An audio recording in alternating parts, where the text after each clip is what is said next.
সুপ্রিয় দর্শক, আসসালামু আলাইকুম। আপনাদের সবাইকে স্বাগত জানাচ্ছি এখনকার আলোচনা। আপনাদের সঙ্গে আছি আমি সিরাজুল ইসলাম। দর্শক, আমেরিকাকে কঠিন শর্তের বেড়াজালে আবদ্ধ করে ফেলেছে ইরান। পরিষ্কার করে বলেছে, হরমুজ প্রণালী আমেরিকার জন্য তখনই খোলা হবে যখন আমেরিকা ইরানের সমস্ত শর্ত পূরণ করবে। বেশ কয়েকটি শর্ত দিয়েছে, এই শর্তগুলো পূরণ করা ছাড়া ইরান হরমুজ প্রণালী খুলবে না। এদিকে ইরানের সর্বোচ্চ নেতার পররাষ্ট্র বিষয়ক উপদেষ্টা ডক্টর আলী আকবর বেলায়েতি, তিনি একসময় ইরানের পররাষ্ট্রমন্ত্রী ছিলেন, খুব তুখোড় পররাষ্ট্রমন্ত্রী ছিলেন বলে পরিচিত। তিনি বলেছেন, মধ্যপ্রাচ্য থেকে অবশ্যই মার্কিন বাহিনীকে প্রত্যাহার করতে হবে এবং তিনি এ ব্যাপারে আঞ্চলিক দেশগুলোর সহযোগিতা কামনা করেছেন। এখন প্রশ্ন হয়ে দাঁড়িয়েছে এখানে যে যেখানে আমেরিকা ইরানকে বিভিন্ন সময় বিভিন্ন রকম শর্ত দিত, এখন যুদ্ধ করতে এসে দেখা যাচ্ছে আমেরিকা ইরানের শর্তের আওতায় পড়ে যাচ্ছে এবং ইরান যে কঠিন কঠিন শর্ত দিয়েছে, এই কঠিন শর্ত যদি তারা মান্য না করে, পালন না করে, তাহলে হরমুজ খুলবে না এবং আমেরিকার এখানে কোনো প্রবেশাধিকার থাকবে না। এদিকে হুতিরা আবার সৌদি আরবকে বলেছে যে তাদের দাবি সৌদি আরবকে মেনে নিতেই হবে, তা না নেওয়া পর্যন্ত সৌদি আরবকে কোনো ছাড় দেওয়া হবে না এবং সৌদি আরব আলটিমেটলি এক ফোঁটা তেলও বিক্রি করতে পারবে না। তাহলে আসলে মধ্যপ্রাচ্যে কি হতে যাচ্ছে এবং মধ্যপ্রাচ্যে কি ধরনের বড় পরিবর্তন আসতে যাচ্ছে, সুপ্রিয় দর্শক, এই বিষয়গুলো নিয়েই এখন আলোচনা করব। বিশেষ করে ইরানের প্রসঙ্গটা অত্যন্ত জরুরি এবং অত্যন্ত গুরুত্বপূর্ণ। আপনারা শেষ পর্যন্ত সঙ্গে থাকুন, আশা করি আলোচনা ভালো লাগবে। আর আলোচনা যদি ভালো লাগে তাহলে লাইক, কমেন্ট, শেয়ার করবেন এবং চ্যানেলটি সাবস্ক্রাইব করে সাথেই থাকবেন। দর্শক, চলুন বিস্তারিত আলোচনা করি। মূল আলোচনা শুরুতে যেটা করতে চাই সেটি হচ্ছে, ইরান আমেরিকাকে শর্ত দিয়েছে, বলেছে যে এই শর্তগুলো পালন করতে হবে, পূরণ করতে হবে আমেরিকাকে। যদি আমেরিকা এই শর্তগুলো পূরণ করে তবে আলোচনা হবে তাদের সাথে, তবে হরমুজ খোলার ব্যাপারে আলোচনা হবে। খুবই কঠিন শর্ত, মানে প্রথম কথাই হচ্ছে যে এই শর্তগুলো, তারা কতগুলো শর্ত দিয়েছে, সেই শর্তগুলো আগে মানতে হবে, তারপরে হরমুজ খোলার আলোচনা হবে। এরপরে অন্য কথা, পরমাণু টরমাণু এগুলো সব পরে থাকলো। এই কথা কে বলেছেন? এই কথা বলেছেন ইরানের সর্বোচ্চ জাতীয় নিরাপত্তা পরিষদের সচিব মোহাম্মদ বাকের জুলকাদর। বাকের জুলকাদের পরিচয়, তিনি জাতীয় নিরাপত্তা পরিষদের সচিব, এটা তো বটেই, কিন্তু এই জাতীয় নিরাপত্তা পরিষদটা কি, সেটা কি আপনারা জানেন? জাতীয় নিরাপত্তা পরিষদ হচ্ছে ইরানের সেই পরিষদ যে পরিষদ এই যুদ্ধকে হ্যান্ডেল করছে, অর্থাৎ যুদ্ধ পরিচালনা করছে যে পরিষদ, সেই পরিষদের সচিব। তার মানে তিনি কার্যত এই পরিষদের প্রধান, আর সর্বোচ্চ নেতা হচ্ছে পদাধিকার বলে বা যেভাবে তিনি এই পরিষদের প্রধান, সর্বোচ্চ নেতা। আর সচিব কার্যত তিনি সব কাজ পরিচালনা করেন। এই বাকের জুলকাদর, তিনি কিন্তু একসময় আইআরজিসিতে ছিলেন। জাতীয় নিরাপত্তা পরিষদের পক্ষ থেকে সচিব হিসেবে বাকের জুলকাদর আমেরিকার জন্য শর্তগুলো প্রকাশ করেছেন। শর্তগুলো কি কি? একদম সর্বপ্রথম শর্ত, আমেরিকাকে তার আচরণ পরিবর্তন করতে হবে। এই আচরণ না পরিবর্তন করলে হরমুজ খোলা হবে না। তারপরে শর্ত কি? আমেরিকাকে হুমকি দেওয়া বন্ধ করতে হবে, অর্থাৎ আমেরিকা ইরানকে আর হুমকি দিতে পারবে না, একদিনের জন্য না, একদিন একবারের জন্য হুমকি দিতে পারবে না, হুমকি দেওয়া বন্ধ করতে হবে। ইরানের যে সমস্ত পবিত্র আচার আচরণ, ধর্মীয় বিষয় যেগুলো আছে, এগুলো নিয়ে কখনো আমেরিকা কোনোদিন ইনসাল্ট করতে পারবে না। ইরানের আশপাশে, অর্থাৎ হরমুজ প্রণালী এলাকায় বা আরও কোথাও কোথাও আমেরিকার পক্ষ থেকে যে ব্লকেড সৃষ্টি করে রাখা হয়েছে বা যে সমস্ত ব্লকেড আছে, এই ব্লকেডগুলো তুলে নিতে হবে। একদম হরমুজ খোলার আলোচনার আগে এই কাজগুলো করতে হবে। এরপরে আমেরিকা এবং ইসরায়েল ইরানের বিরুদ্ধে 2 দফা যুদ্ধ করেছে। 2025 সালের জুন মাসে 12 দিনের যুদ্ধ, আর এবছরে অর্থাৎ 2026 সালের 28 ফেব্রুয়ারি থেকে এই পর্যন্ত যে সমস্ত সংঘাত সংঘর্ষ যুদ্ধ চলল, এই জন্য যে ক্ষতি হয়েছে ইরানের আমেরিকার হামলায় বা ইসরায়েলের হামলায়, এখানে ইসরায়েলের কথা উল্লেখ নেই, কিন্তু ইসরায়েল তো গুরুত্বপূর্ণ পার্টনার আমেরিকার। সেক্ষেত্রে এই যুদ্ধের টোটাল যে ক্ষয়ক্ষতি হয়েছে সেই ক্ষতিপূরণ দিতে হবে, অর্থাৎ ক্ষতিপূরণ দিতে হবে।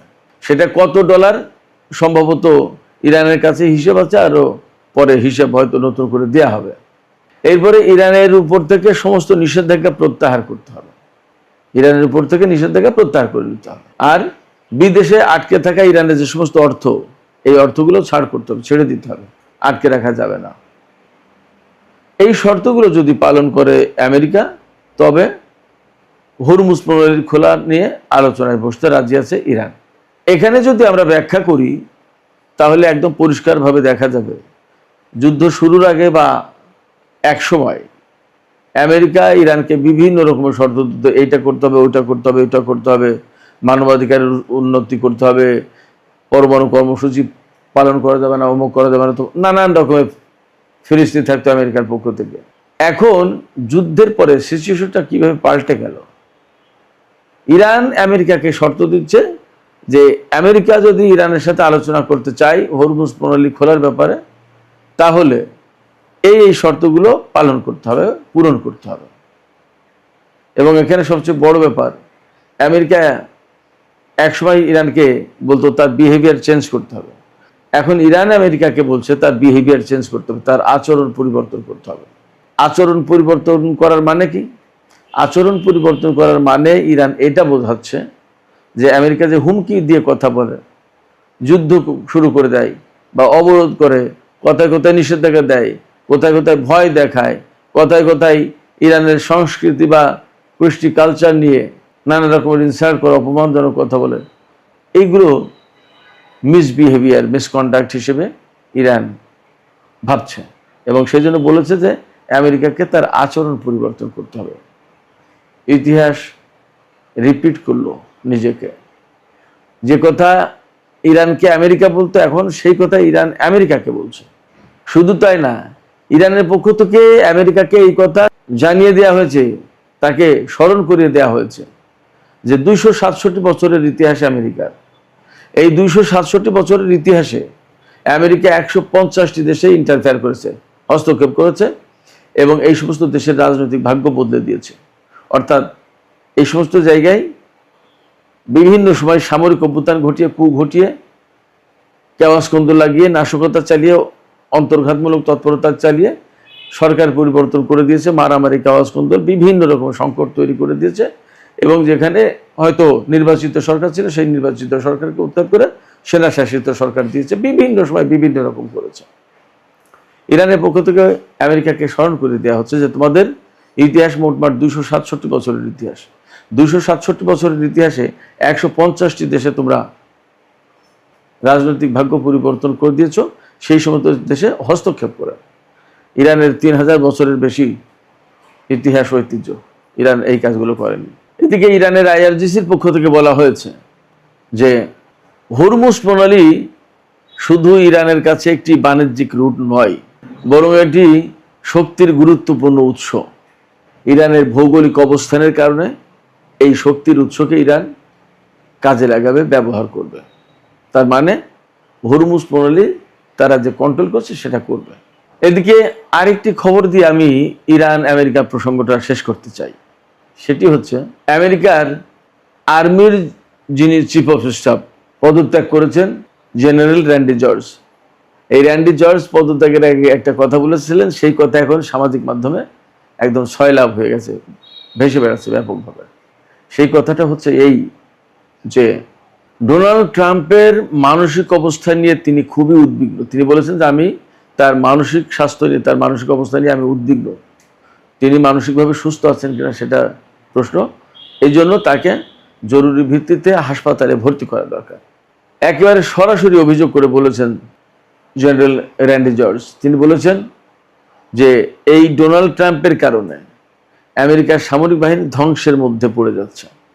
তিনি ধ্বংসের দিকে টেনে নিয়ে যাচ্ছেন ইরানের সশস্ত্র বাহিনী বা সামরিক বাহিনী, যাই বলেন।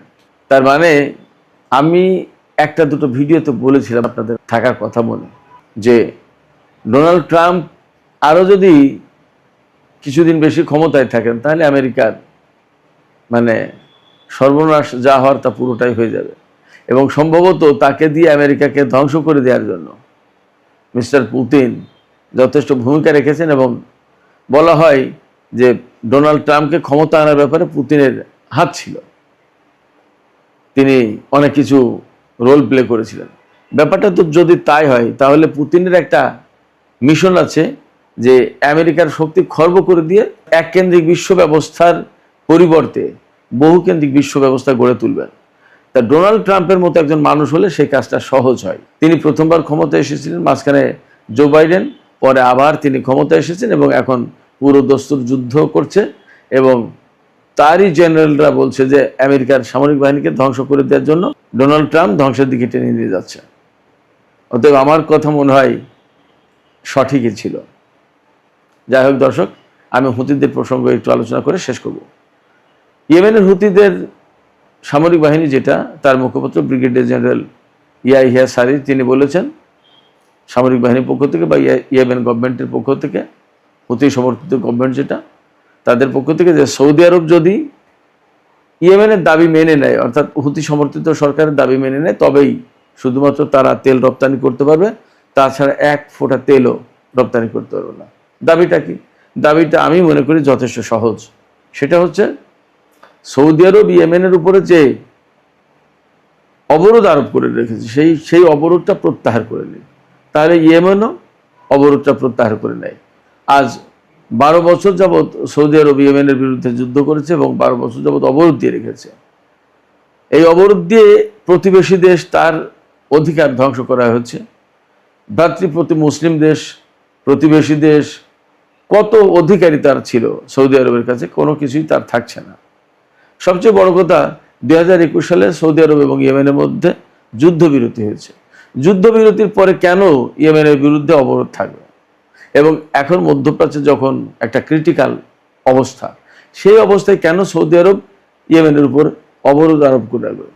ইরানের একটি বেসামরিক বিমান ইয়েমেনের রাজনৈতিক নেতাদেরকে আনতে গিয়েছিল সর্বোচ্চ নেতা আয়াতুল্লাহ আলী খামেনি জানাজায় অংশগ্রহণের জন্য, এবং তাদেরকে পৌঁছে দিয়েছে।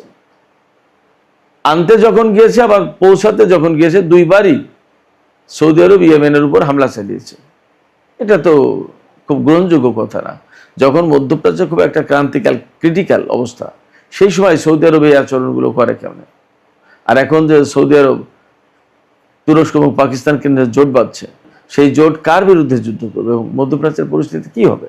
মধ্যপ্রাচ্য যখন একটা সেটেলমেন্টের দিকে যাচ্ছিল, একটা ভালো অবস্থার ভেতরে ছিল, তখন সৌদি আরব এই কাজগুলো করছে। কি লাভটা হবে? সুপ্রিয় দর্শক, আজকের আলোচনা এখানে শেষ করতে চাই। আলোচনা শেষের আগে আপনাদের মতামত জানতে চাই, আপনারা কি ভাবছেন? ইরান আমেরিকাকে একেবারে কড়া শর্ত দিয়ে দিয়েছে, এই শর্তগুলো পালন না করলে কোনো মতেই হরমুজ প্রণালী খোলার আলোচনায় শুরু করা হবে না আমেরিকার সাথে। খোলা তো পরের কথা। ইরান যে শর্ত দিয়েছে, এই শর্তের কাছে কি আমেরিকা একসময় আসলে নতি স্বীকার করতে বা সারেন্ডার করতে বাধ্য হবে? কি মনে হয় আপনাদের? আপনাদের মতামত জানিয়ে কমেন্টে লিখুন, আর ভিডিও ভালো লাগলে লাইক কমেন্ট শেয়ার করে পাশেই থাকুন।